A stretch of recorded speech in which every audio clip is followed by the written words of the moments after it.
Assalamualaikum warahmatullahi wabarakatuh. Waalaikumsalam. Alhamdulillahi hamdan thayyiban mubarakan fih kama yuhibbu rabbuna wa yarda. Ashhadu an la ilaha illallah wahdahu la syarika lah wa ashhadu anna Muhammadan abduhu wa rasuluhu la nabiyya ba'dah. Amma ba'du, qala Allah subhanahu wa ta'ala fi muhkami tanzilih ba'da al-'a'udzu billahi minasy syaithanir rajim. Ya ayyuhalladzina amanu taqullaha haqqa tuqatih wa la tamutunna illa wa antum muslimun. Wa qala an-nabiyyu sallallahu alaihi wasallam, man salaka tariqan yaltamisu bihi 'ilman sahalallahu lahu bihi tariqan ilal jannah. Ma'asyiral muslimin, jamaah salat Jumat, jamaah salat zuhur maksud saya, Masjid Al-Barakah rahimani wa rahimakumullah jami'an. Pada kesempatan tausiah siang hari ini, tema yang akan saya tengahkan adalah tanda-tanda akhir zaman. Nabi Muhammad SAW disebut sebagai Nabi akhir zaman. Artinya, tidak akan ada lagi Nabi yang diutus setelah Rasulullah SAW. Kita disebut juga sebagai umat akhir zaman. Artinya, zaman kita berada benar-benar di akhir kehidupan alam semesta. Zaman kita ini sangat dekat dengan kehancuran alam semesta ini. Zaman kita ini sangat dekat dengan terjadinya kiamat. Apa dalilnya? Allah berfirman di dalam surah 33, surah Al-Ahzab ayat 63, yas'alukan nasu 'anis sa'ah. Kalau manusia bertanya kepada engkau Muhammad tentang hari kiamat, mata sa'ah, kapan terjadi hari kiamat? Qul innama 'ilmuha 'indallah. Katakanlah wahai Muhammad, sesungguhnya ilmu tentang kiamat itu hanya ada di sisi Allah. Tidak satu makhluk pun diberitahu oleh Allah. Tidak seorang nabi pun, tidak seorang malaikat pun diberitahu oleh Allah. Karena itu kalau ada ramalan-ramalan yang mengatakan kiamat tanggal sekian, bulan sekian, hari sekian, wajib kita tolak mentah-mentah. Jangan sampai setengah matang, mentah-mentah ditolak. Sebab bertentangan dengan firman Allah. Tapi kemudian lanjutkan ayat ini. Wa ma yudrika la'allaka sa'ata takunu qariban. Tahukah engkau Muhammad, boleh jadi kiamat itu sudah dekat. Ini Allah yang mengatakan, Al-Quran yang menyebabkan kiamat sudah dekat. Oleh karena itu kalau ada orang mengatakan kiamat masih jauh, masih 5 miliar tahun lagi, subhanallah. Padahal Allah mengatakan dekat. Kemudian dalam hadis-hadis Nabi, bu'istu ana wa sa'atu kahatai. Aku diutus sementara jarak aku dengan kiamat seperti dua jari tangan ini. Yushiru bi isba'ihi thumma yamuddu bihima. Lalu Nabi meregangkannya sedikit. Dekat antara aku dengan kiamat.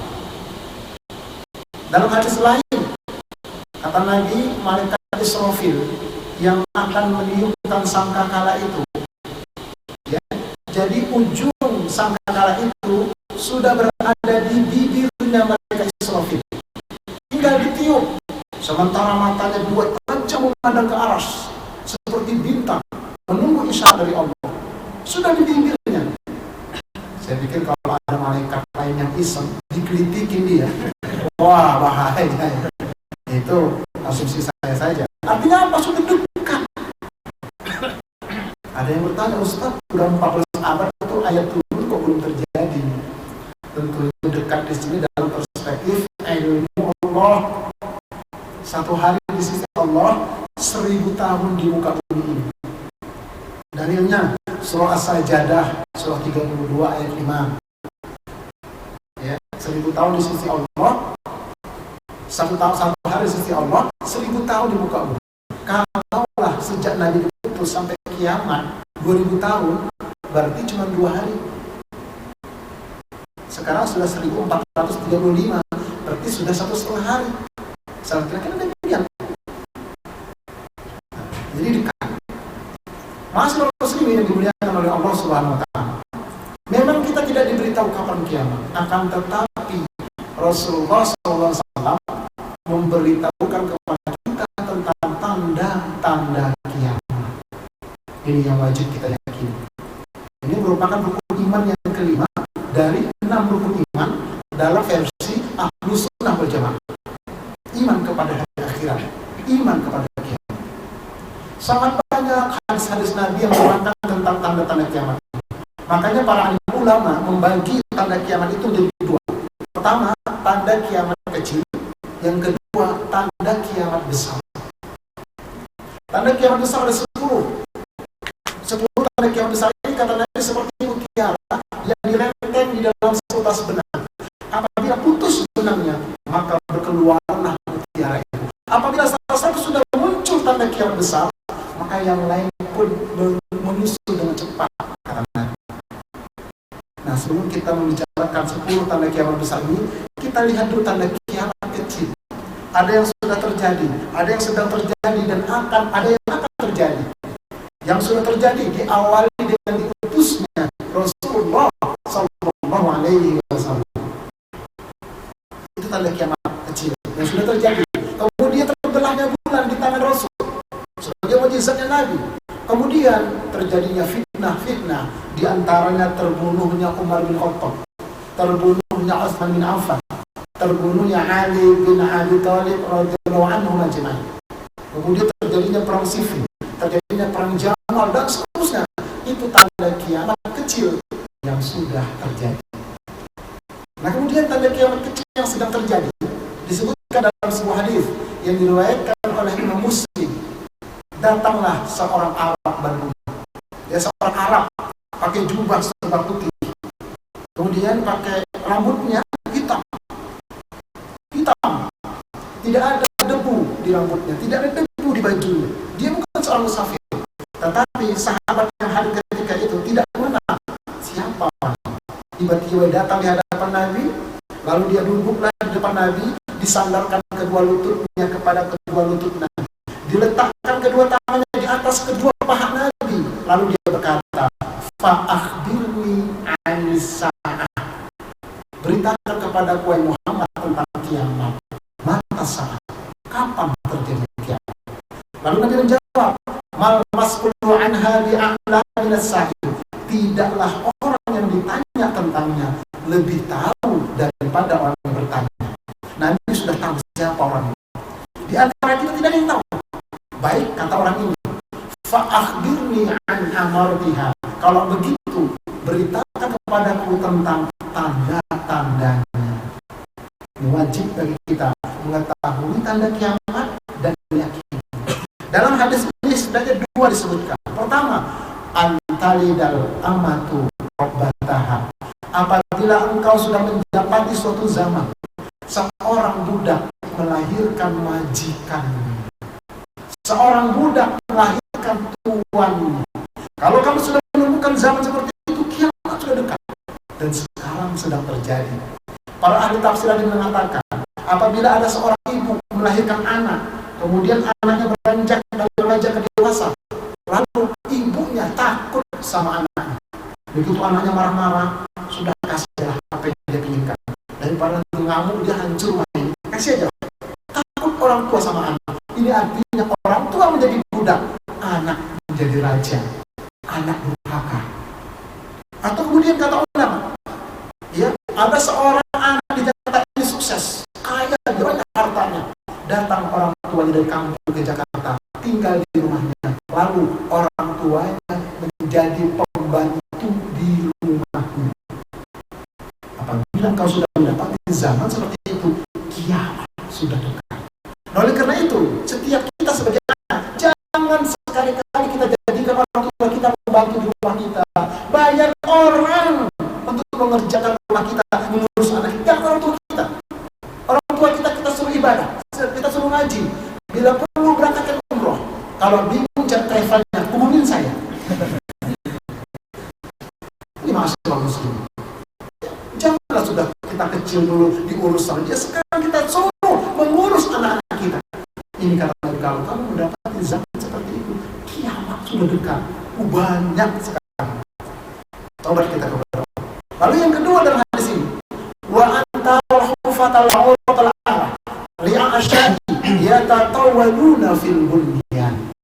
Apabila nanti engkau mendapati suatu zaman seorang yang bertelanjang dada, laki-laki tidak pakai baju, bertelanjang kaki tidak pakai sandal, naik turun gunung, pekerjaannya mengembalakan unta dan kambing, tiba-tiba dia berubah menjadi orang yang membangun gedung-gedung pencakar langit, berbangga-bangga dengan gedung-gedung pencakar langit. Kalau kamu sudah mendapatkan zaman seperti itu, kiamat sudah dekat.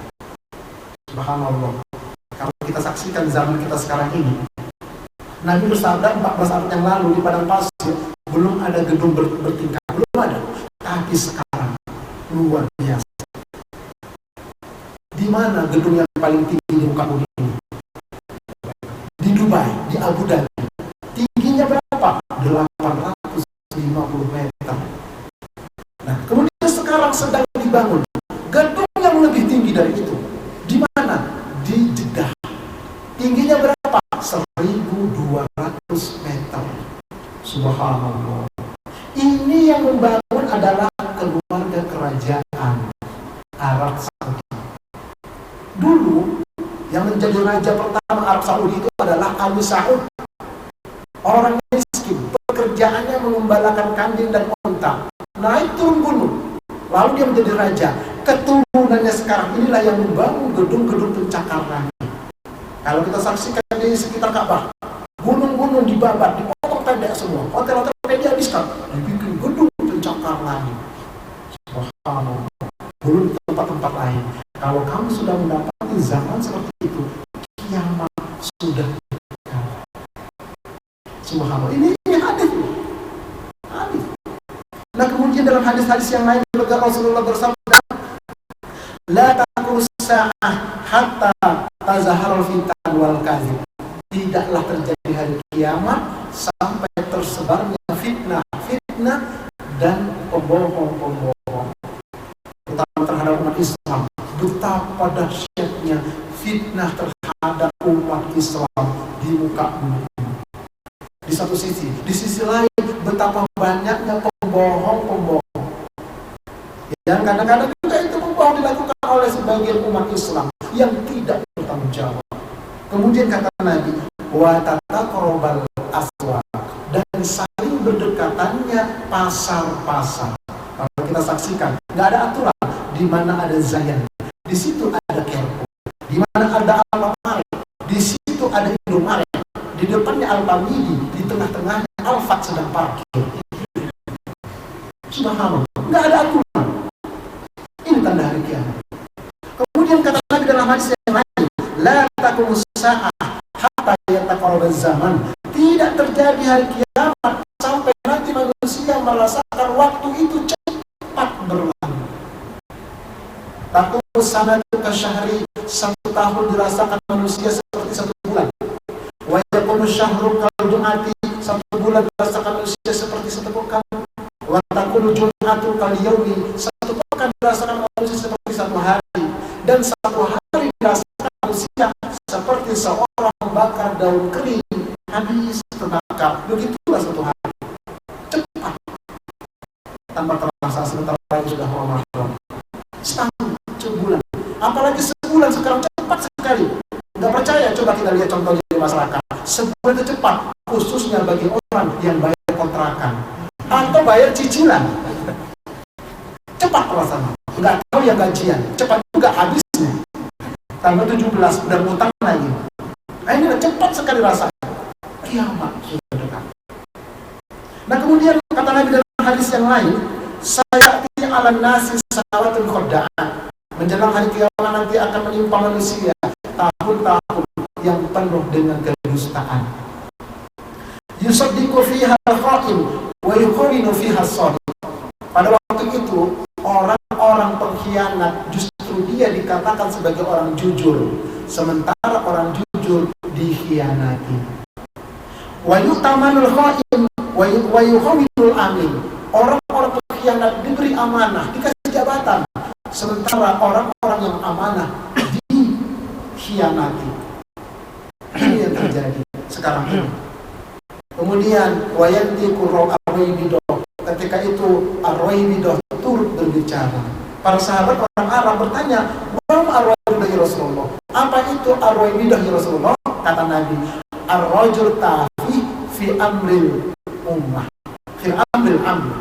Orang yang bodoh tapi dia ikut-ikutan mengurusi masalah umum, masalah ummah. Sebetulnya dia tidak paham ilmu politik, tapi dia ikut-ikutan. Itulah yang kita saksikan sekarang. Foto-foto mereka sebagian besar tergantung di god-god itu. Luar biasa sekali. Tahu kita kenal siapa dia.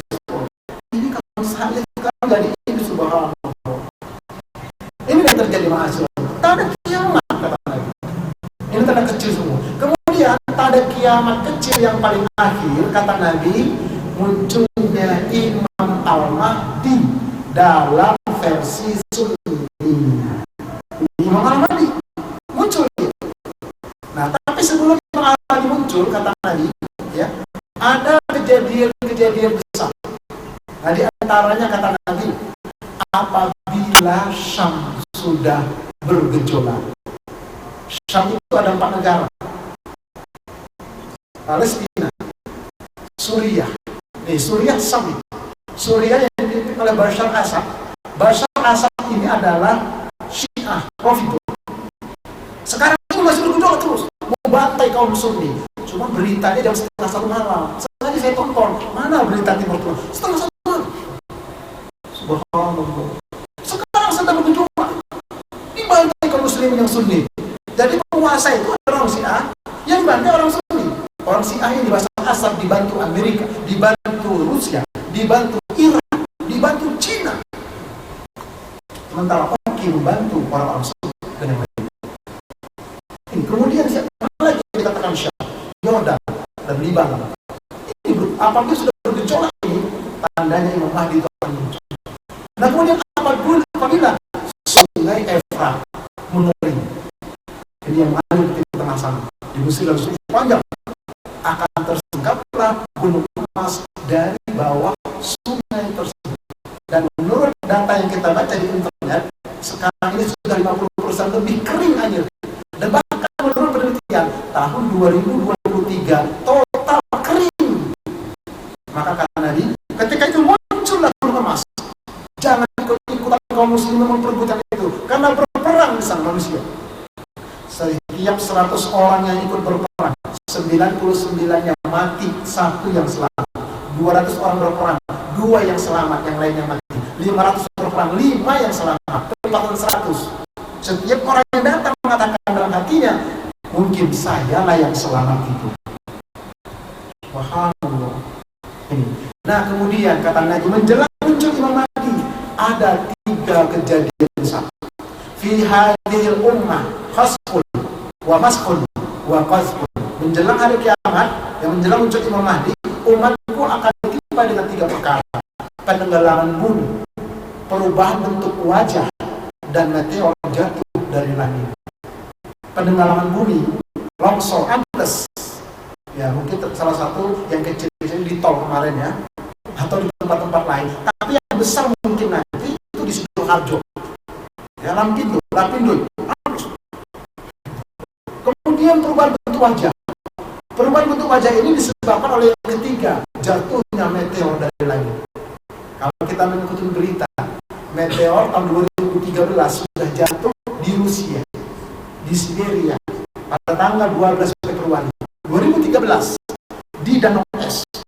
Berat meteor itu ada yang mengatakan 70.000 ton, 3 kali lebih dahsyat dari bom Hiroshima dan Nagasaki. Daya kaget ketika melintas meteor tersebut, maka gedung-gedung yang ada kacanya pecah-pecah kaca. Itulah yang berterbangan yang menusuki orang-orang yang ada di sekitar. Itu tanggal 12 Februari. Kemudian tanggal 14 April 2013 jatuh meteor yang kedua di Argentina. Tengah malam meledak di angkasa.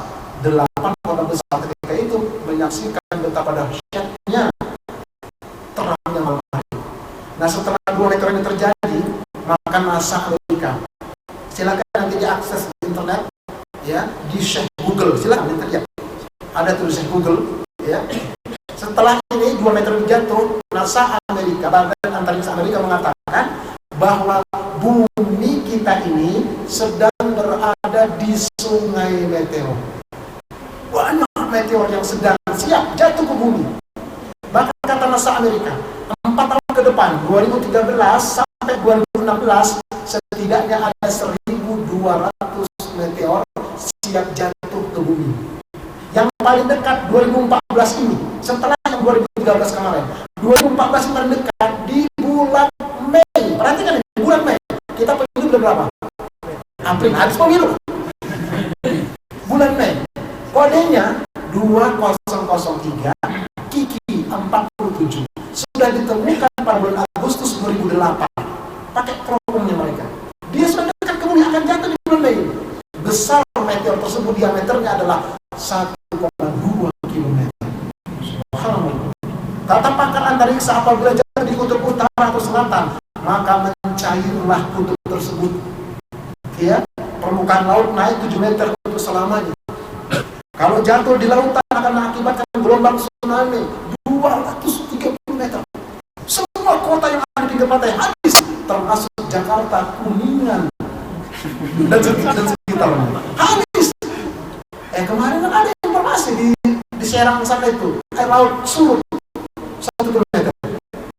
Jangan-jangan anak Krakatau sedang sendawa nih. Serius ini. Amerika yang nggak pernah ada salju sekarang. Sampai sekarang. Mesir, Arab Saudi, padang pasir yang tidak pernah ada hujan es. Yang nggak pernah harus terlalu panas begitu terus panas. Ini tanda apa ini sekarang? Nah, dari sekian nanti ratus meteor, sekian ribu meteor itu ada meteor yang terbuat dari besi yang mengandung magnet. Nah, ini kata Nabi, menjelang Imam Mahdi itu muncul, kalian semua akan kembali ke zaman batu, manual. Kenapa? Ketika itu kalian sudah kehilangan teknologi kalian, habis teknologi kalian, dikarenakan meteor. Bagaimana? Ilmiahnya? Jadi nanti meteor mengandung magnet itu terjadi gesekan yang radikal dengan atmosfer bumi kita. Itu gesekan mengakibatkan asap yang tebal. Nah, asap inilah adalah dukhon. Disebutkan dalam Al-Quran ada surah dukhon. Silakan buka surah 44 ayat 10 sampai 14 Allah berfirman, "Fartaqiba yauma taqis sama'u bidukhonin mubin." Tunggulah saat nanti ketika langit menurunkan asap yang tebal, yakshan nasa, yang meliputi seluruh manusia muka bumi. Hadza adzabun alim. Inilah azab yang pedih dari atas ke asap. Kemudian jatuh ke muka bumi, mengakibatkan gelombang yang besar. Debu pentaranya itu naik ke atas, membumbung ke atas, yang kecepatannya 850 meter per jam. Maka gelaplah bumi kita ini, banyak asapnya, banyak debunya. Lihat di Riau, baru begitu sudah jalan pandang, sudah terganggu. Ini tidak mengandung magnet, maka semua besi-besi itu terinduksi, lengket semua. Makanya mati semua mesin, listrik mati selamanya karena mesinnya lengket. Ya, HP mati, HP kita ini yang sekarang mencolek atas bawah sampai mati semua nanti. Motor, mobil mati. Makanya bapak-bapak, ibu-ibu yang sekarang ini punya mobil 5, cepat-cepat salah satunya wakafkan untuk Ustaz Kurban. Sebelum lengket dia. Kalau udah lengket nggak mau saya. Ini benar nih kata Nabi.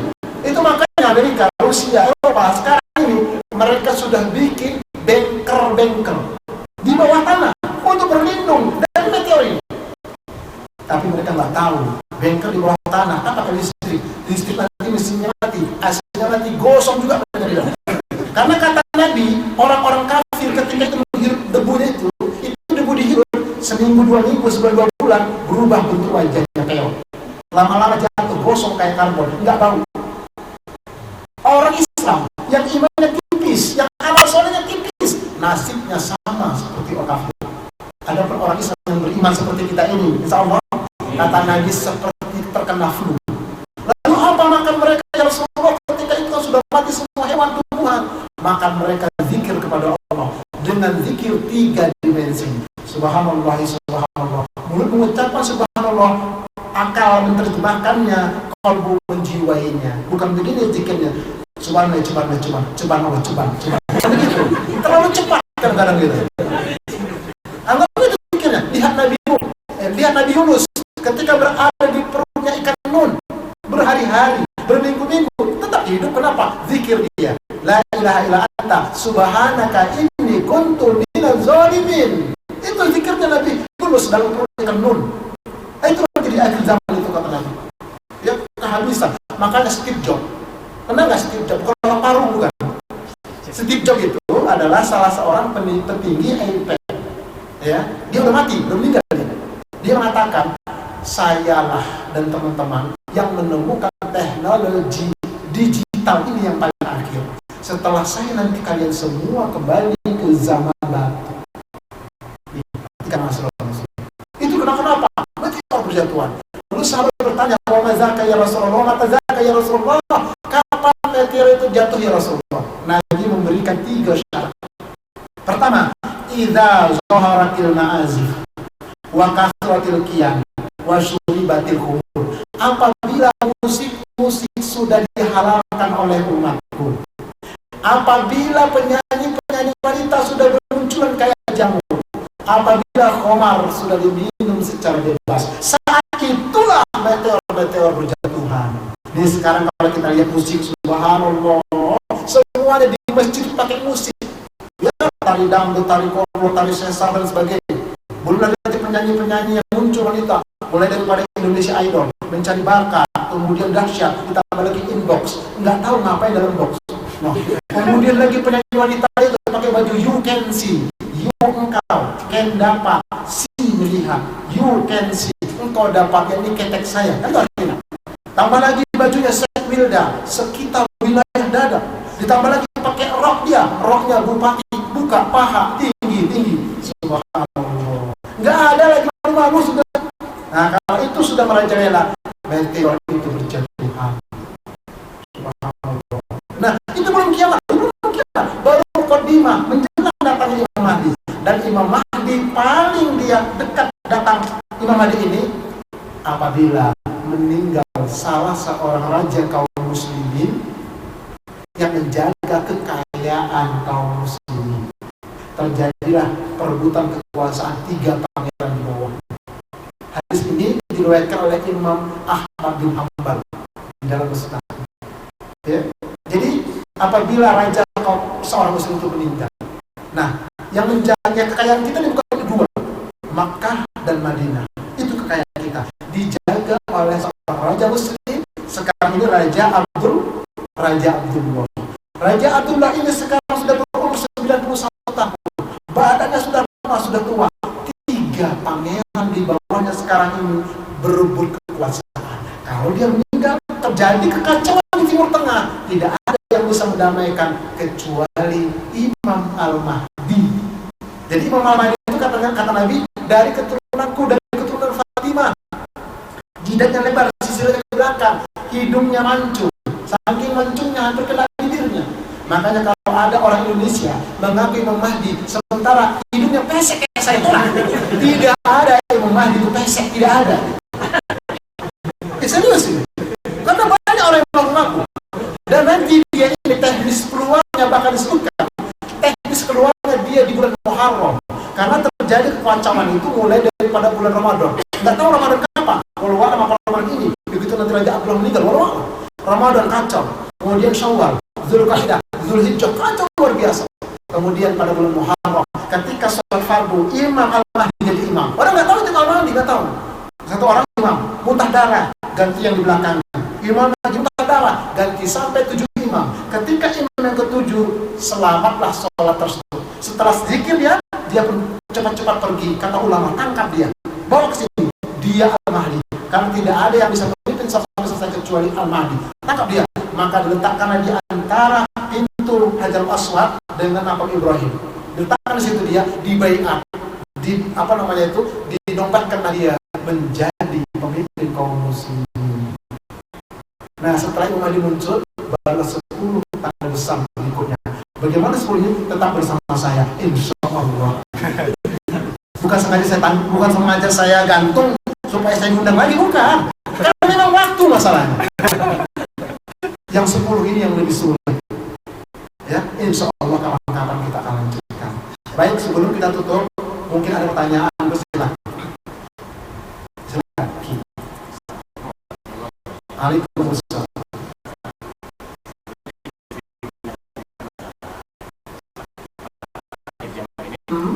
Salah satunya di situ akan bangkit. Itu ada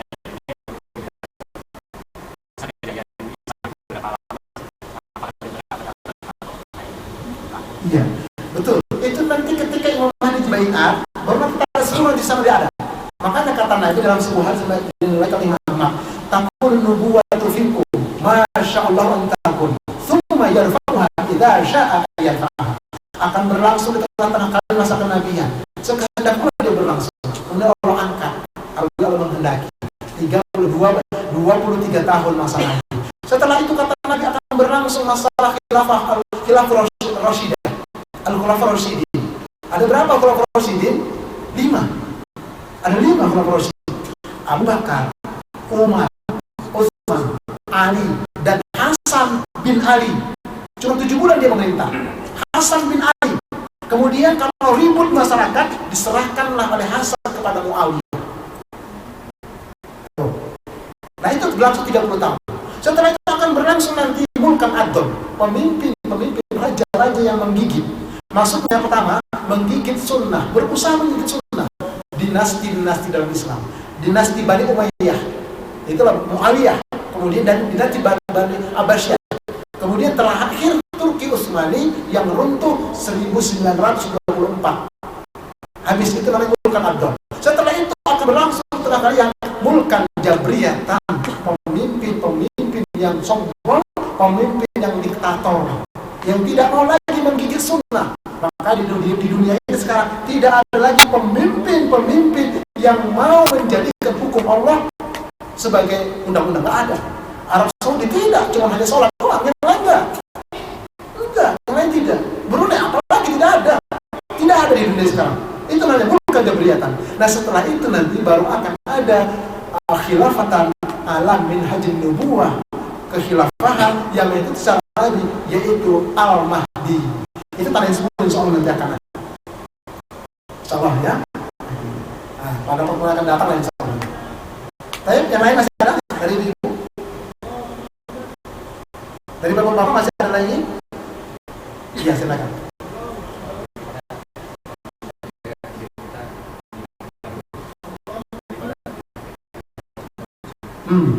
Bagus pertanyaannya. Ini jawabannya sebagaimana kalau disabdakan oleh Rasulullah SAW, badiru bil a'mali fitana. Berlomba-lombalah kalian beramal.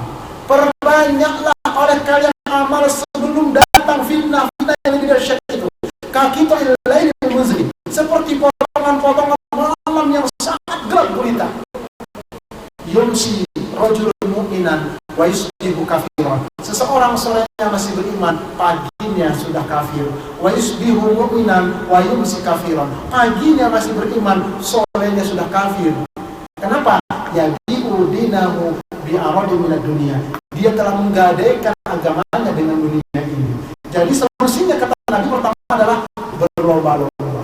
Yang selama ini jarang sujud, sujudlah. Yang selama ini jarang tahajud, tahajudlah. Walaupun setahun sekali misalnya. Jangan sampai enggak. Yang selama ini jarang baca Quran, baca Al-Quran. Kalau satu hari satu halaman kita baca, istiqomah, maka 8 bulan khatam. Kalau bolak-balik 4 bulan khatam. Dan yang paling penting juga tinggalkan maksiat, tinggalkan dosa-dosa besar. Itulah cara. Enggak ada lagi kita hidup ini. Nggak tahu ini meteor yang jatuh ini. Tunggu aja lah. Nampaknya kalau kita saksikan sekarang semakin menjadi jadi manusia, semakin menjadi jadi. Orang udah ketangkap pakai jaket kesakitan, masih bisa senyum. Hai, masih bisa senyum. Astagfirullah. Inilah ma'asyar muslim. Ya, jadi itu cara kita di sini ya. Perbanyak. Ku anfusakum wa ahlikum. Jaga dirimu, jaga keluargamu dari api neraka. Ini bukan aku nakutin. Ini menyampaikan dakwah, basyir wa nadhir, peringatan. Peringatan. Ya. Baik, masih ada?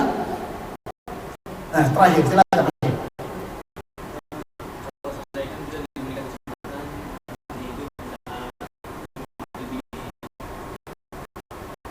Muncul kata Nabi, apabila sudah ada informasi berdasarkan, makanya ini wajib kita sampaikan setelah ada wacana ini. Nanti ketika ada informasi Imam Mahdi telah muncul, kita sama-sama saling SMS, saling bertanya. Kalau memang masih ada SMS ya, kalau sudah hancur, nah ketemu langsung. Jadi kalau memang sudah ada informasi Imam Mahdi itu betul-betul sudah muncul, maka kata Nabi, berbaiatlah kepadanya meskipun kamu merangkak-rangkak. Berbaiat. Itu maksudnya. Jadi dia munculnya itu bukan rekayasa partai, bukan rekayasa ormas, tidak. Dia munculnya atas perintah Allah. Atas perintah Allah. Nah itu nanti di tanggal 10 tanda kiamat besar juga akan jelaskan. Makanya kalau pakai whiteboard itu lebih jelas lagi. Kalau pakai whiteboard jelas. Bahkan nanti ada hitung tahun. Itu nggak tahu. Susah semakin dekat. Menurut Imam Ibnu Hajar Al-Asqalani ada hitung tahunnya. Subhanallah. Nah itu yang harus kita lakukan adalah berbaikat kepada dia. Jam 1:05 saya takut dimarahin pimpinan karena memang kita ini adalah jam kerja. Saya kira ini dulu, tapi ini bukan untuk nakut-nakutin. Udahlah, kalau begitu rusak ngapain kita bilang kerja lagi kemarin, ngapain dulu kiamat? Jangan. Kata Nabi, andai kata besok pasti kiamat, di tangan kamu ada sebiji kurma, wajib kita bertanam, wajib optimis, kerjalah, semangatlah, jauhi maksiat. Ya, kalau sudah punya harta, gunakan yang untuk yang pokok-pokok sambil kita menafkahkan kepada orang-orang yang membutuhkannya. Kita tutup dengan doa kafaratul majelis. Subhanallahumma wa bihamdika, asyhadu an la